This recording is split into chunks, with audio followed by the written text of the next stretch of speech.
NASA का Europa clipper mission एक अभूतपूर्व अभियान है जो बृहस्पति के चंद्रमा यूरोपा की गहराइयों में छिपे रहस्यों को उजागर करने के लिए तैयार है। इसका उद्देश्य यह जानना है कि क्या इस बर्फीले चांद पर जीवन को सहारा देने की स्थिति मौजूद हो सकती है। यूरोपा की सतह के नीचे के महासागर का अध्ययन कर वैज्ञानिक इस संभावना को तलाशने की कोशिश कर रहे हैं कि क्या इसमें सूक्ष्म जीवों का अस्तित्व हो सकता है।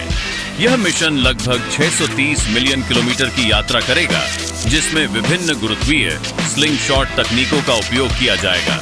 यह अंतरिक्ष यान अपने मार्ग में मौजूद ग्रहों की गुरुत्वीय ऊर्जा का उपयोग करके गति प्राप्त करेगा, जिससे न केवल समय की बचत होगी बल्कि ईंधन की बचत भी होगी।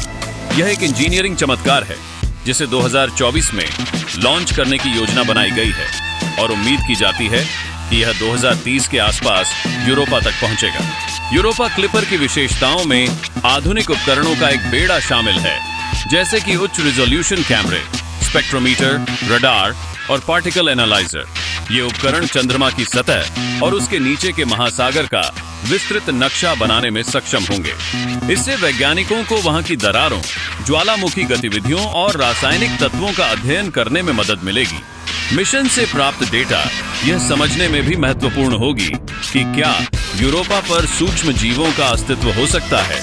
भविष्य के मानव मिशनों के लिए यूरोपा एक संभावित आधार भी बन सकता है, जहां उपयोगी संसाधनों के खोजने की संभावना हो। यह मिशन केवल विज्ञान में एक नया अध्याय ही नहीं खोलेगा, बल्कि मानवता के लिए नए दरवाजे भी खोलेगा।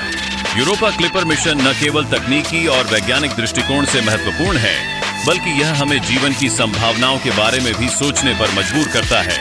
क्या हम अकेले हैं, या क्या अन्य जीवन भरे स्थान भी ब्रह्मांड में छिपे हुए हैं? यह मिशन इन सवालों के जवाब खोजने की दिशा में एक महत्वपूर्ण कदम होगा।